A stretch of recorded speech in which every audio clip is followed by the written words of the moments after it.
Hey there, Chiefs Kingdom. Harrison Graham here with another episode of the Chiefs Report by Chat Sports. And coming up on today's show, mandatory minicamp is almost here. We're going to break down some roster battles heading into minicamp and, of course, into training camp into the season as well. So stay tuned for that. But first, I want to remind you guys of this awesome deal. These are flying off the shelves. A few sizes actually already sold out, but a few sizes are available. I want you guys to take advantage of this t-shirt and shorts combo. Chatsports.com/Chiefs combo, 40% off. They're flying off the shelves. Take advantage.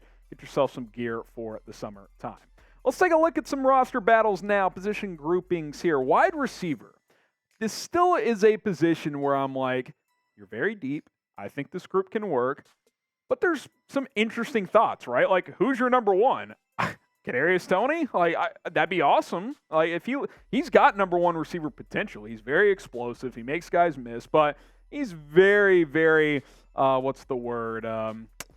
inconsistent through 2 years of his career. Marquez Valdes-Scantling, we know he's just kind of he's not a number one. Sky Moore, does he take a big leap? Rashee Rice, Richie James, Justin Watson, Justin Ross, John Ross, Cornell Powell. Like, not only do you have competition in terms of like the pecking order, but guys who are fighting for a roster spot as well. So this wide receiver competition is very, very real. Like, not only is there not a clear number one, there's questions about which receivers just make the team in the first place. And if a guy like Justin Ross keeps performing at the level that he did during OTAs, like, he's going to push for a spot. Last year, Justin Watson surprised us and made this team. Is someone going to do that again this year? Maybe Justin Ross is that guy.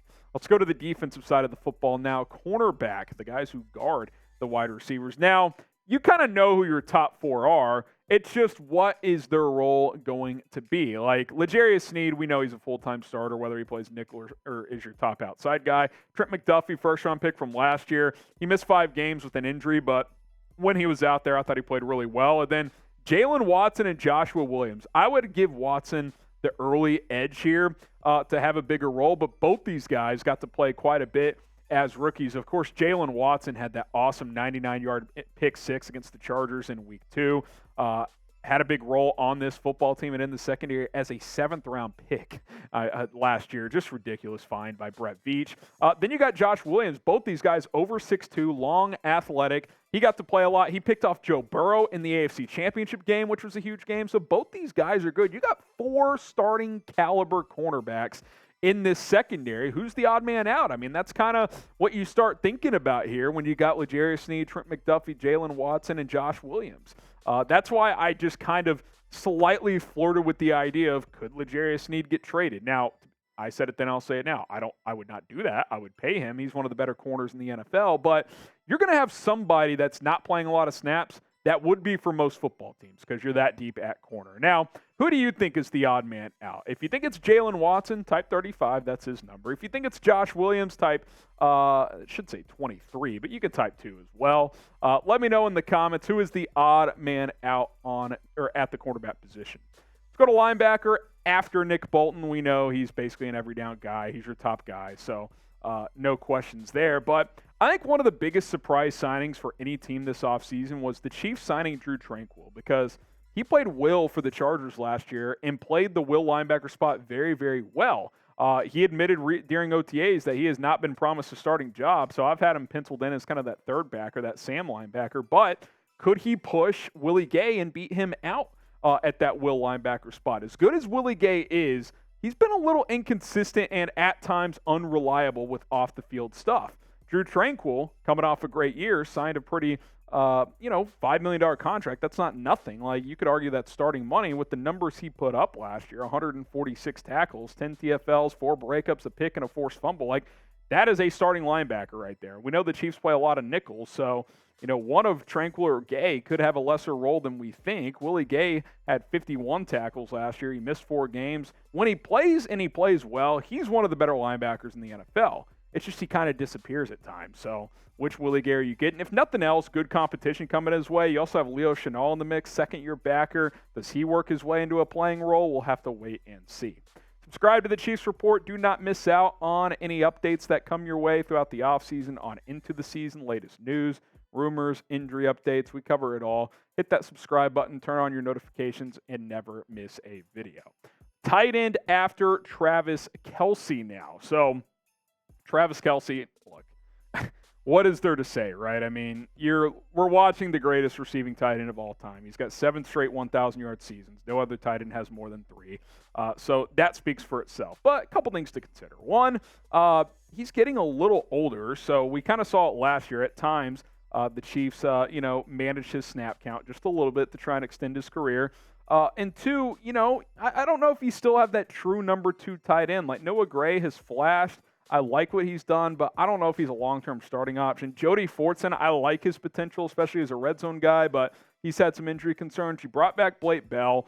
We'll see how he fits in. Matt Bushman has had a strong offseason. He's been an OTA winner for sure with the way he's performed. Matt Bushman has. So you kind of look at this, and after Travis Kelce, you got 4 dudes like competing for roles between Gray, Fortson, Bell, and Bushman. Could Bushman make this team after the strong offseason he's had? I think it's possible.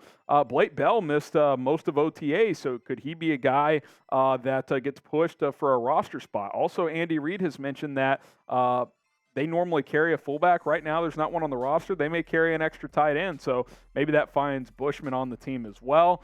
Fascinated to see who handles some of those fullback roles. I think Noah Gray would be a candidate for that, but it's going to be interesting after Travis Kelce.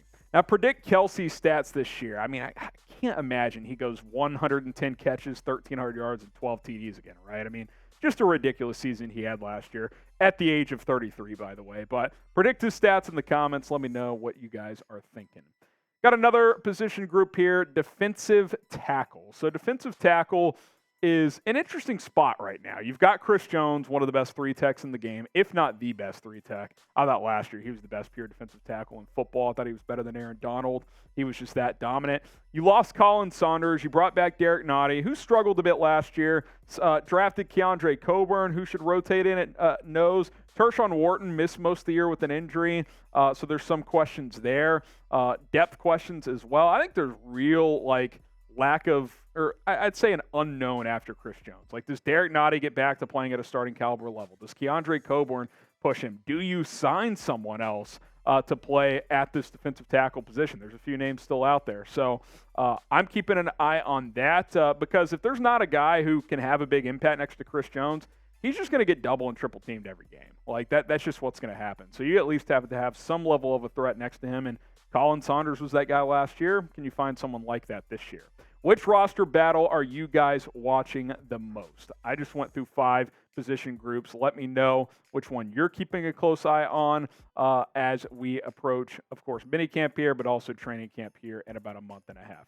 A couple other minor ones. Edge rusher, you've added some guys. Charles Minihue is a guy that's going to get in there. You drafted Felix Anadike-Uzoma. Kind of who wins those starting roles? How often do guys rotate in? Something to monitor. Backup quarterback, is Blaine Gabbert, the veteran, going to win that job? Can Shane Buechele take it? We'll see. And then return specialist. Who's going to, be your returner? It doesn't sound like Kadarius Toney is going to be that because they think he might be their number 1 receiver. So is Sky Moore back there? I don't think Pacheco will be back there on kickoffs again since he's your clear RB1. Deneric Prince, UDFA running back, Richie James, a couple other guys that have been mentioned. So things I'm looking for because last year Mecole Hardman was your primary punt returner when he was healthy.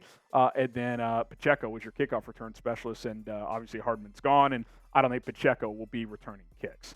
Okay, appreciate you guys for tuning in. Again, let us know what your top roster battle you're keeping an eye on is, and we'll see you next time here on the Chiefs Report.